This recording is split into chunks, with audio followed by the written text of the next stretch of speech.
Hello, hello, and welcome to the Be the CEO of Your Life live show. And today is a very special day because I'm bringing to you Paul Donini. Hi, Paul. Hi, everybody.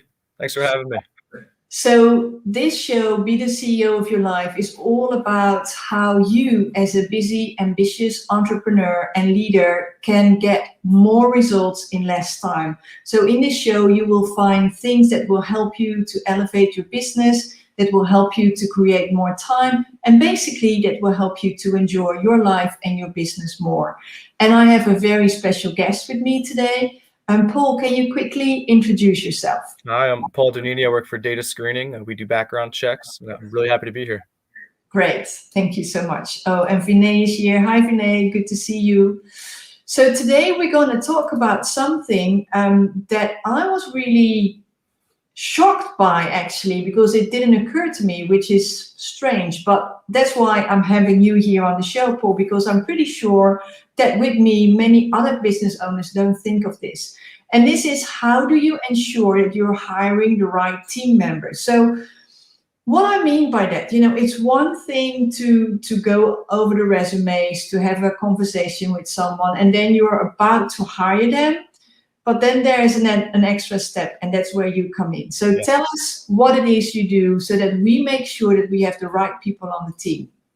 So, yeah, there is definitely an extra step when it comes to background checks. The really good thing about what we do is that we offer employers the opportunity to really get a good idea of who they're hiring. And, especially in today's day and age, you want to make sure that you're getting the right and the most productive person for your team that they can use. So, and we see every day there's a lot of criminal records and things out there like that. So we're always, we try to do a very comprehensive search for our clients. And basically, we have a system that we give employers access to. We do pre-employment checks. And essentially, they type in their applicant's info, whoever's going out for the job. And based on the background check that they want to do, that's a whole other thing. There's many different things that go into background checks, but we provide the results.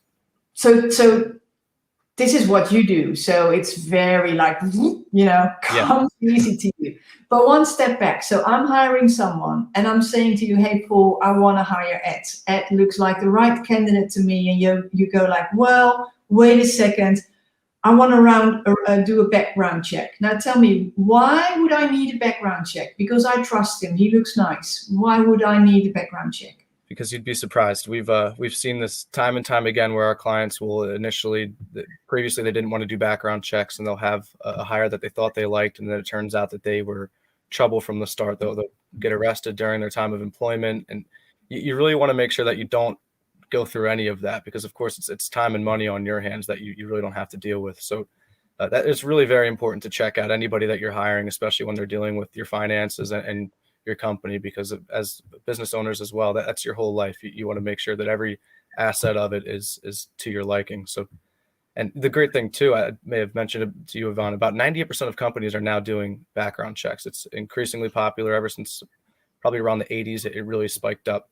And the reason being is exactly that. There's been countless occurrences of bad hires, and it's really something that employers want to avoid primarily, especially around this time. So a background check is basically literally what you're saying, right? Somebody comes to you and they look nice, but you're checking whether everything on the back end, the things I can't see from a resume, or is it also that you making the phone calls to the people they said they worked for? Is that part of Yes, the so it's actually a good question. That's a facet of a background check, a reference check, or where we call previous employers and employment verification. But what it is we actually check the courts. We check for court records, the county, state, and federal. We screen nationally as well. Our national database check, it comes right back. Basically, we're seeing if there are any records at all that if they've ever committed a crime, been arrested. What a lot of people don't know is that the courthouses are actually still very outdated. So, and whenever a crime is committed, it's only reported at the county court level. So the only way to get the most recent and reliable information on any person is by going to the county courts in which they've lived in and physically pulling these records. The problem that we run into is that not all of ththese courthouses are electronic. Their files are still in paper form, and it actually requires, like I said, a court researcher to go there and pull the records. It's a physical check, and it's very important to do, the county. And that's what you guys do, right? I don't have to go to the courthouse and ask. So I immediately see that movie in front of me. What's it? Erin Brockovich, where she has to go and get all the papers. But that's what you take out of my hands. I don't have to worry. All I get is a report knowing that this person basically is the person he says, because I was talking about Ed, on paper. Right? Exactly. We actually have a network of about 3,000 court researchers nationwide. And that's our network. They go directly to the courthouses for us to pull the information. And it's because it's very outdated, so we have to have a person go there. There's actually only 9 states in the entire country where you can get all county information from one form. They're all required to update. That's a good thing, Paul, because we haven't mentioned it, but you are working in the US, so this is only applicable for people living in the US. Not necessarily. We actually do international checks as well. We can do international criminal, international employment. Quite often our clients have third-party vendors that they want to check out as well. They'll have employees from other countries that previously lived overseas, so we'll have to basically screen wherever they used to live as well. Okay, wow. But then, so, what if somebody made a mistake and he bettered his life? That's a possibility, right? Of course. And I'm glad you brought that up too, because especially in the last 2-3 years or so, there's been a lot of movement towards second chance. Yeah. As recently as last year, some of you may have heard of the ban the box law, which is actually nationally, you can no longer ask if a person has been convicted of a crime on your application before the job offer.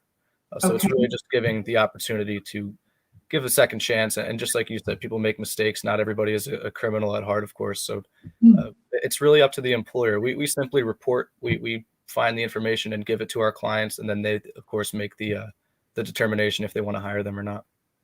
I can also imagine that if someone brings it up in their interview saying, this might come up, I want you to know this is what happened, I bettered my life, and really bring it up themselves, that might already impact, because if they haven't brought it up and you pull the files where it states, that it's almost like a slap in your face. I wasn't expecting this. The extra step, Yvonne, in some states, you can't even ask if the person has been convicted of a crime prior to the offer. That's another facet that's gone toward the kind of the second chance generation we're seeing right now. But then, so I'm just thinking about it. So I still want to hire Ed. I keep to Ed today. And sorry for everybody who's watching Ed, or maybe good for you, and he looks great on paper. I had the interview, he looks still great. So I'm going to have you run my background check to see. Do I need to inform Ed that I'm going to do a background check? Yes, there's every pre-employment check requires prior authorization before it even starts. So anytime that you have a potential new hire and you want to do a background check on them, you send them a couple essential pieces of paperwork. There's 2 forms of disclosures. We go by the FCRA, the Fair Credit Reporting Act. It's what every consumer reporting agency, another word for background screening company, has to follow by. There's very specific guidelines, and each state as well will have their own employment forms. Employers may have seen as well. So we do require authorization before the background check can start. The applicant will know that that's being ran on them, and the details of the report as well. So that basically also then, I know that if I need a second chance, let's put it that way, that I need to bring it up, because otherwise I'm too late. Correct. Yeah. It would be in your benefit. And also the thing too, for most states, you can only report within 7 or 10 years, within the last 7 or 10 years. So if this was 20 years ago, you were arrested, it actually wouldn't come up depending on where you are. There's only a few states, Michigan would be one of them, where you can go back to age 18. But for the most part, it's within 7 or 10 years. Okay, that's good. So what do you check? You check criminal records? We have a whole suite of background checks. What most people don't know is that a background check is comprised of many different searches. So like I said before, the county search, the state criminal search, the federal court search, we do credit checks, drug testing, fingerprinting, you name it. It's really whatever you're looking to do, the reference, we can check previous employers, degree of education. We provide our clients with a pretty comprehensive list of searches, and then they will tell us which combination of searches they want, and we put it in their background check package for them. So then they log into our system, they order the package, and all of those are ran simultaneously, providing results from the applicant. But you also said education. So does it really happen? Because maybe I've watched too many movies, but I think that only happens in movies where people lie about their education. Does it really happen that people lie? Unfortunately, it happens all the time. I've seen countless fake degrees faxed over to us. And that's exactly why we do it, because you really want to make sure the person is who they say they are. They could be the nicest in the world in front of you, but once you actually verify their records, it could be a whole other story. So yeah, quite often we've seen fake degrees, people telling us even that they're a totally different person than they are.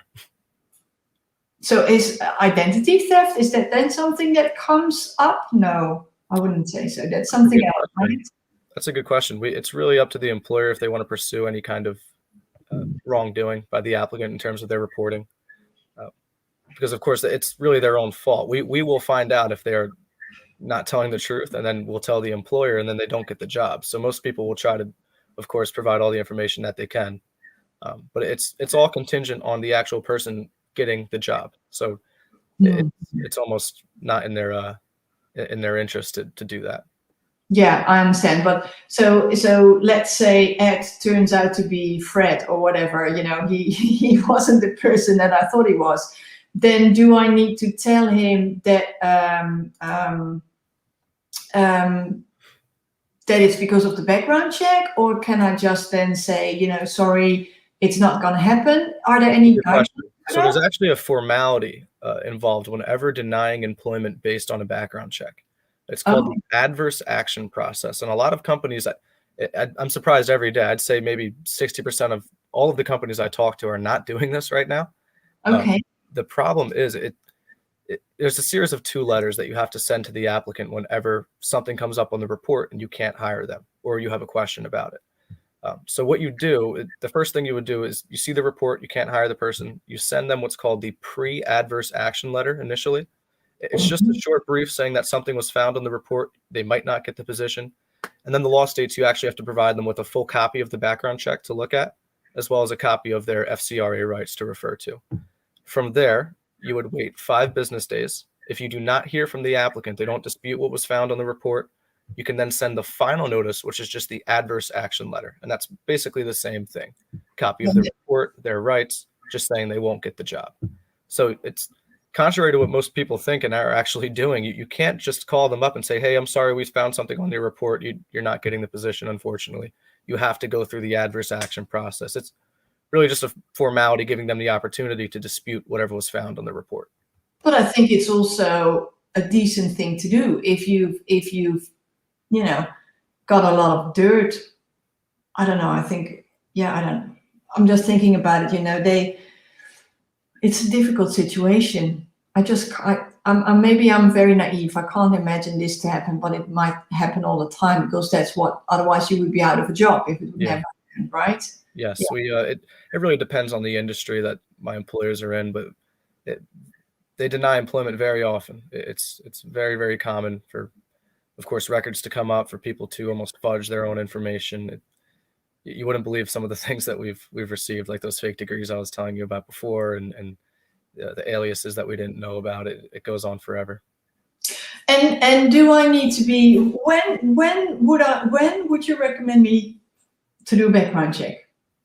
If you're hiring, if you're hiring anybody and you really want to, if they're doing an important position, of course, if they're dealing with financials or anything like that, they're going to have access to your security systems. That is, I'd say anytime you're hiring anybody, even no matter what the job is, you want to do a background check, because it's just for employees, right? It's not for anybody who I hire as a freelancer. That's up to you. It's totally up to you. And that's the other thing too, in terms of we can never make the hiring decision. So we simply report, and the employer or our client from there will kind of make their own determination based on our findings. Okay, before I forget, I'm going to show you details. Oh, thank you. Because people might have some questions and they go like, oh, what's all this? So if you want to reach out to Paul for a background check or to answer any specific question, because I understand, Paul, it's really determining on a case-by-case basis, isn't it? You can't just make a general thing, because there's like a list of background checks to choose from and a different situation. So they really need to speak to you or not? More so, we work with our clients to structure the best package based on their job requirements, and we actually help set up hiring parameters as well. I have what's called a criminal conviction matrix that I like to send to everybody with really the most commonly not allowed results that we see, and it really helps to set up different parameters and what you can and cannot hire for. And that's usually, we work very closely with the companies that reach out to determine the most comprehensive package for them. And we can set up, what's nice too is we give them access to our system. We can set up multiple packages as well, based on position. A lot of our clients are actually staffing companies, so they'll be doing background checks for other firms, and their clients will give them specific requirements that they want them to do. So depending on the client that they're placing the applicant at, they'll choose the package for that client. And same thing with any other company as well, by position. The background check for your CFO, your potential CFO, is going to be a lot different than for your potential warehouse guy. So it really just totally varies. Yeah, I understand. So there's a difference between the full shebang and maybe a small investigation. Correct. We do have one check specifically that we like to say covers all bases for the most part. It's the National Criminal Database Search, the County Search, and the Social Security Search all together. So the Social Security, what that does, it brings up any previous addresses or known aliases that the person may have. From there, we take the addresses and we go to the counties in which the person has lived in, being the County Search, and we find any records, if there are any, in those courthouses. And the National is actually a database search that covers the entire country and will pull up any records that have been submitted to the national database. But It's very important to do the county, like I was mentioning before. A lot of companies I find when I first talk to them are just doing the national database search. And the problem is not all county courthouses are required to update their information regularly to the national database. So if you were to run just a national database search on its own without the county, you run the risk of missing some information because not all counties have updated their information yet. So we really try to work with employers to make sure that they're doing everything correctly as well. We don't try to just offer the most instant or easiest search. So now what comes up for me is you do this day in, day out. You speak to a lot of employers. You help them to set up background checks. You see that the background checks are necessary because otherwise you would be out of business, and so would be your employers. So hasn't the image of the world become a bit more grim since you started doing this? That's a good question. I would say no. And the reason being, it's actually because of the second chance movement that I was talking about earlier. It's really refreshing to see that employers are actually opening up more and not kicking anybody to the curb that quickly. And especially in times like this, too, with what we've been going through the last year and a half or so, it's been very tough with people not necessarily wanting to work very much. So I've seen employers actually lower their requirements even a little bit, just in the interest of getting people back to work, getting those positions filled, because that's really at the end of the day what's most important, that we have a functional and a big workforce, as opposed to kind of what we're seeing right now with the unemployment and everybody not really returning to the workforce as fast as we'd like. I hear you. Okay, so Vinay asks, is it better to be a freelancer or an employee? It depends.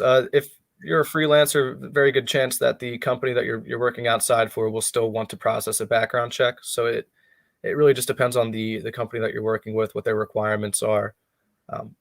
I can't answer that. I've never been a freelancer, so I don't really know. I love what I do here, but it depends on the employer and what they're looking to do when they hire.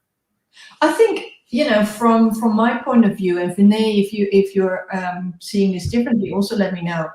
But when tell me, Paul, but if people hire a freelancer, it's less likely that they do a test, because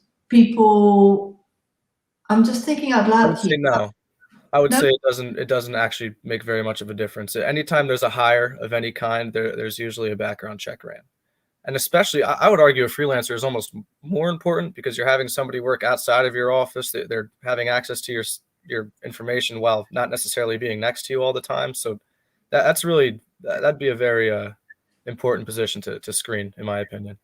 That's actually interesting that you say that they're not in your environment, but they do have access, so they might be even more trickier, if Right. you want to say it, than an employee. I hear you. Yeah. It's almost the same idea as kind of what's going on now with the large majority of the workforce being from home. Uh-huh. That's been part of what I've been talking about a lot this last year or so, is that your people are now at home. You want to do a background check immediately. You know, Why? I don't see that. So talk to me. So now in you're my opinion, a background check. in my opinion, if you don't background check a person, but you're trusting them to essentially run your company from home, you really want to make sure that they're a responsible, reliable person. I'm going to transition into the social media checks that we actually talked about before camera. We're doing a social media check now. It's very common in the next couple of years that are coming up. What it is we're using AI to actually pull trigger words. You're welcome, Vinay. We're using AI to pull trigger words based on the applicant's social media presence. So as opposed to really doing a background check on somebody, you get a cut and dry report of their criminal record if there is anything like that. This will give you really a better idea of who they are as a person and culturally if they're a good fit for your office. So really any kind of trigger word, cuss words, any racist comments, anything like that will actually be pulled from the AI, and you'll be able to see a summary of their social media habits and what tweets they've had and different things that they've done that might bring up a red flag, so to speak. So I'm thinking about this. So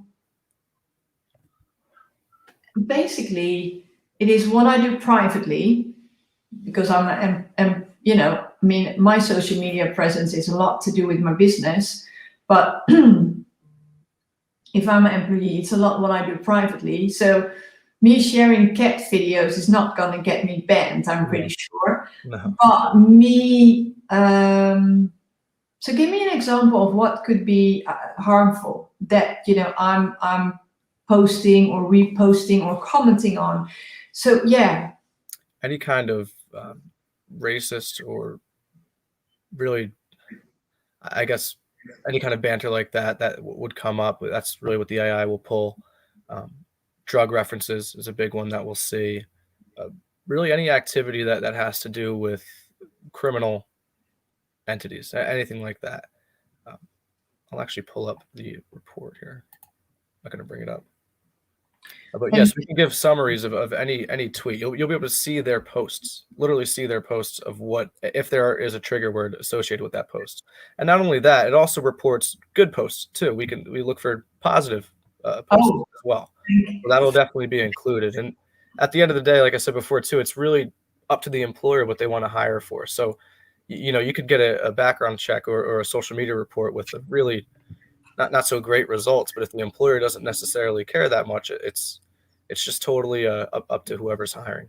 Yeah, I hear you.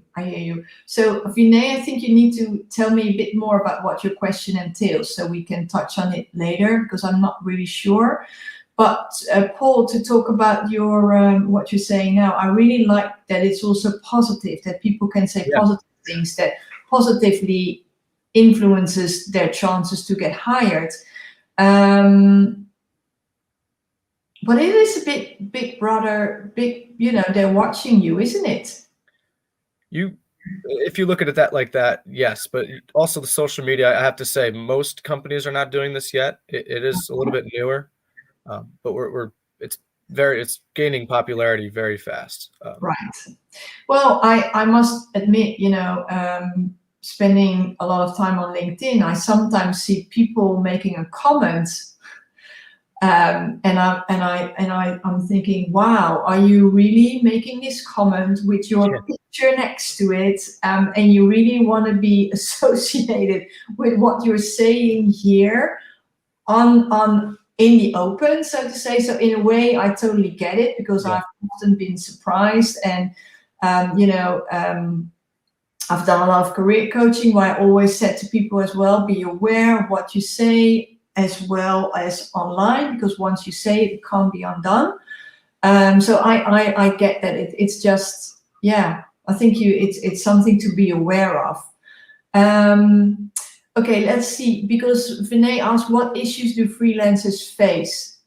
I I might be able to fill in what he asked, but Paul, before I go into, do you have an idea what he's referring to? I'm not exactly sure, but yeah, if you could elaborate on that, that might help a bit. The only thing that immediately comes up to me is, if a freelancer is failing the background check, so to say, That's kind of yeah. what I was thinking too. Yeah, if you're referring to how often do freelancers maybe are reported with a bad report, it's really just depends. It's all just like you said, Yvonne, a case by case basis. Right. And of course, it depends on the kind of background check that the employer is running. So for the most part, they'll really just run those county criminal court searches, the national search that I was talking about before. If they decide to do a social media, they'll receive those results as well. If they decide to check references, they'll receive those results. But for the most part, employers, it really just depends on the position, how comprehensive the check will actually be. And then basically, I think as for anyone, doesn't matter whether you're an employee or a wannabe employee or a wannabe freelancer, you just don't get hired, right? That's correct. It's yeah, they have to go through the stages you earlier described. Sending one letter, we found something. Sending a letter with, this is what we found. And then when they don't dispute it, okay, it's like 3 strikes, you're out, literally.